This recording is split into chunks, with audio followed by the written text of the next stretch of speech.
Hey everybody, this is Dr. Jesse Jackson III. I'm the best-selling author and facilitator of the Don't Kick 'Em Out book and training series. Really excited here to share some things that I know will help young teachers and new teachers to our profession. That's folks who have been in our industry under 5 years. They may have come from another discipline, profession, but they want to get into education as a second career. One of the things that I think will really help us out tremendously is if we took a look at what really becomes the barrier for many of our young folks or the newer people who come in. And the biggest part that I see, and these are the top three that I see, is the one side, which their belief in how technology will influence the learning process. Typically, when you go into the free reduced lunch avenues and those impoverished situations, you see a lot of kids who are academically behind. Well, the fact is, and I need to always understand this, is that technology is not a solution for academic deficiency.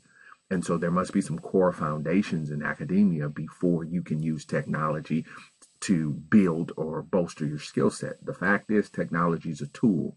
It's not the solution. So that's one of the misnomers that I see. The other one is that the teacher burnout.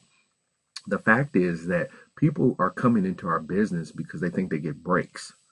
Well, always remember the breaks that we're getting are, they're like needed because we're tired. It's not like we're somewhere vacationing and chilling and hanging out. The reality is those breaks are needed. And a lot of people have resented our business because they think we get so much time off. Anybody who does the job knows that we need it and we're not getting enough time off. Facts. And then the third part is that they have to understand that poverty is not money. So we'll have a lot of people want to come work in the inner city, and they think there's a lack of resource in that sense. The facts are poverty has never been money. Poverty is not money. Being poor is not having money. Impoverished is an emotional condition, and you can see it in folks' mentality and emotionally the way that they deal with things. This is why poverty looks the same all over the world. When you see impoverished people, it looks the same way. So if you take something just as fundamentally simple as an impoverished person, you can have in one block in a, quote, poverty neighborhood, you'll have 20 houses. You'll see there's two people that genuinely care for their property. See, but then you'll have another person who throws down trash and bags and cigarette butts all over their property. They'll throw something out the window in front of their house. That's poverty. Something emotionally is wrong. Why would you damage your own property? Why would you throw trash in front of your own house? It's poverty. You can give an impoverished person money and they're going to get broke-er. It's poverty. It's a condition. And so when you say we have a 75% free and reduced lunch population, free and reduced lunch, that means there's the income is coming in at a certain level. You can start seeing characteristics of poverty show up in that school. And a typical characteristic of poverty is a devalue for education. That means somebody else is paying your bills, so there's no incentive to work. That's the danger of the welfare mind. That's just the way it is. It's facts, and it can be seen everywhere. So that the truth is, it's never been color, because I go to schools that are not minority. I mean, I'll go to an all black school, maybe. I'll go to an all brown school. I'll go to an all Indian school. I've been to complete all white institutions, 100% Title I, 100% Title I. Had the same issues that I'm dealing with in the urban city.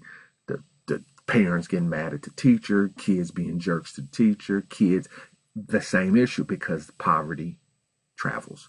So when you start saying, well, if I could help the teacher, if I could help a teacher in this situation, what would I do? And I gave them 5 foundational principles to promote that young teacher or that new teacher success. And because we have to understand that the college is not preparing this group for what they have to deal with. They're getting advanced curriculum. They're getting advanced understanding of technology. They're getting all of the tools. They're not getting the foundation, which helps you to teach. And always remember, teaching is a people business. People are not interested in how smart you are. They want to know what type of person you are. And that's reality. They want to know what type of person you are, and adults do the same thing. So they get a new principal and they know where you're accomplished and everything, but what are you going to do for us? Same thing with training. I never ever read my bio. When people introduce me, I don't, that's like irrelevant. People can Google that. They don't care about that. They want to know what are you about to talk about that's going to affect us in our classroom roles. And that's what we're talking about. So it's a people business. And every people problem requires a people latent answer. So the first thing is that I see that helps new teachers is to be aware, self-esteem awareness. Now, what do we mean? We have a group of our teachers who come from family situations which were extremely positive. They had great parents. They got a great education. The parents, just good people, built them up, great person.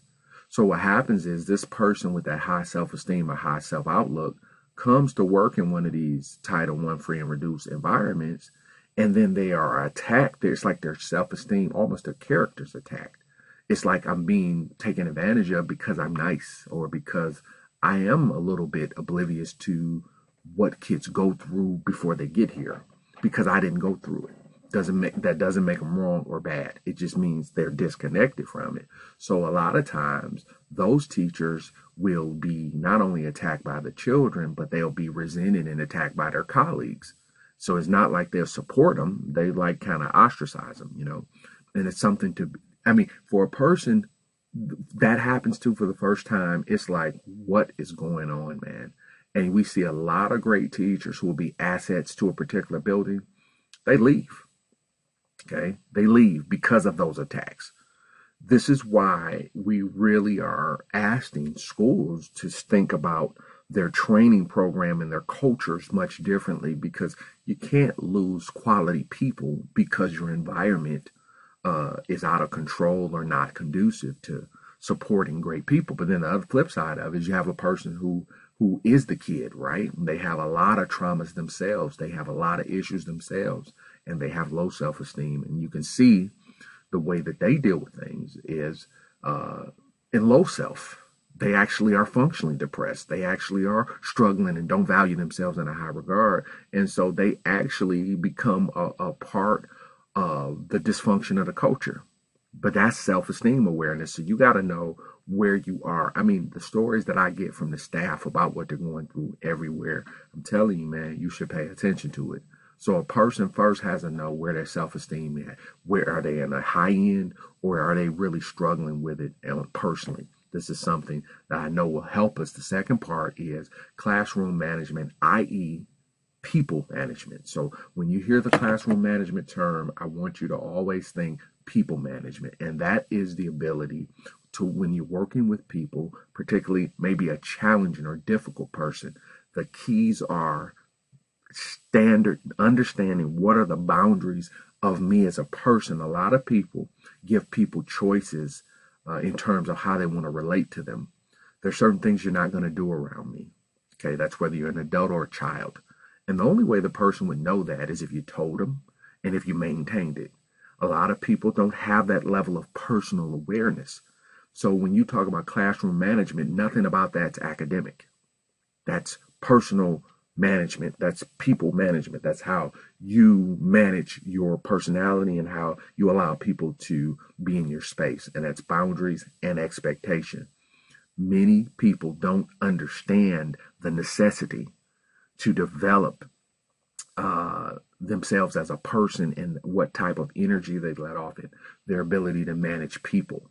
That's what classroom meant. That's why so many people are failing at it. They just don't have, that's not intact. The boundaries aren't there, and they don't have expectation. And a lot of people don't know how to stand up for themselves. They were taught like that. They've been bullied all their life. But now it's a great teacher, but a person who does not have people management skills, and i.e. it will show in that four-wall classroom. So that would be the principle that we really have to get and teach our younger or new teachers, even veteran teachers, really need some freshening on that, because that right there is the number one issue, the lack of people management. And then you have to, as a new person, what you have to understand is how I got to manage my personal life, because This business is disastrous, can be disastrous on one's personal life. A lot of teachers going through depression, a lot of teachers going through failed families, a lot of teachers dealing with marital issues, a lot of teachers having problems with their own children, a lot of teachers having health problems. So until you learn how to manage your personal life, this job can take everything from you, because it's going to take all your energy. It's going to take you, you're going to do it 50, 60 hours a week. So if your personal life is not intact, you're going in the wrong direction. Being likable, that's something we weren't taught in college. I mean, we were taught whether, I remember one young lady told me in Texas, she said, in college, they told her it didn't matter if the kids liked you or not. Well, whoever told you that, they lied to you. I mean, as a professional trainer, if my students don't like me, I mean, I got one strike against me. Nobody likes, that's not a learning environment, being unlikable. You can be strict and stern, but being unlikable is not a good look, and it doesn't help your case. And so the facts are, you can see that the unlikable teachers, the adults don't like them. Their personalities really dry, and they're stale, and they're very antisocial, and it creates a poor learning environment. So it's something you got to work on. And then number 5, being interesting and engaging every day. It just, for the life of me, I can't understand why teachers are still boring. Couldn't understand it. I don't, where are you from that you think someone wants to listen to a boring person? What do you think is going on in life that you think you can bore people and they're going to listen to you? Nobody likes to be bored. Do you like boring trainings? No, I've never heard I'm boring ever. I've never heard that about me. I've heard a lot of other things. Boring, never. Those were 5 things that I thought that really gives us a great advantage. And the thing is that, as a young teacher and as a principal of a young staff and a young faculty, I want us to be thinking along these terms. As we move into what I call the non-suspension culture, I want us to think how important it will be to make sure that your staff is in a really good condition. So in the next video, it's going to be completely aimed at our principals and which direction they should be going with staff if they are going to be successful in a non-suspension culture. I do not want to lose good teachers because of things like that. I do not want to lose good teachers because they can't manage challenging children. I need to keep every high quality person I can in my building. I need to retain my employees as well as retain my students. I have to have kids in the seat. I got to have great teachers to teach them. And the only way you can do it is work on the individual and the culture and make sure that it fits. I will see you in the next video. Make sure you're sharing this with your colleagues, giving them the help they need. I hope these things are helping. I'll see you next time.